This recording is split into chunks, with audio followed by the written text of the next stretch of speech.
মার্কিন সংবাদ মাধ্যম পলিটিক্স বৃহস্পতিবার জানিয়েছে, প্রেসিডেন্ট ডোনাল্ড ট্রাম্প ইসরায়েলি প্রধানমন্ত্রী বেনিয়ামিন নেতানিয়াহুর উপর ক্ষুব্ধ এবং সন্দেহ করছেন যে তিনি ইচ্ছাকৃতভাবে জিম্মি মুক্তির আলোচনা ভণ্ডুল করছেন।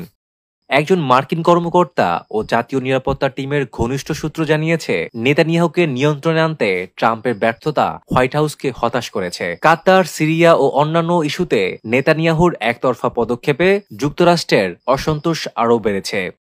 তবে কর্মকর্তা আরও জানিয়েছেন, এখনই নেতানিয়াহুর বিরুদ্ধে কোনো শাস্তিমূলক পদক্ষেপ নেওয়ার পরিকল্পনা করছে না প্রশাসন। সূত্রগুলো আরও জানিয়েছে, হোয়াইট হাউস দোহাকে শান্ত রাখার চেষ্টা করছে এবং গাজার সম্প্রতি হামলা ও আলোচনায় অগ্রগতি নিয়ে শুক্রবার কাতারের প্রধানমন্ত্রী শেখ মোহাম্মদ বিন আব্দুর রহমান আল থামির সঙ্গে বৈঠক করবে। তিনি ওয়াশিংটনে মার্কিন পররাষ্ট্রমন্ত্রী Marco Rubio, president Trump, vice president JD Vance এবং হোয়াইট হাউস উপদেষ্টা উইটকফের সঙ্গে বৈঠক করবেন।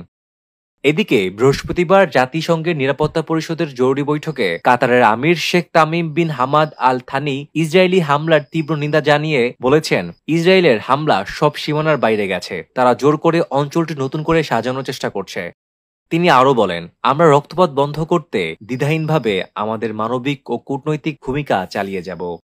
আমির আল থানি ইসরায়েলি নেতৃত্বের সমালোচনা করে বলেন, আজ যারা ইসরায়েল চালাচ্ছে তারা জিম্মিদের কোনো গুরুত্ব দেয় না, নইলে এই হামলার সময়কে কিভাবে যুক্তিযুক্ত করা যায়।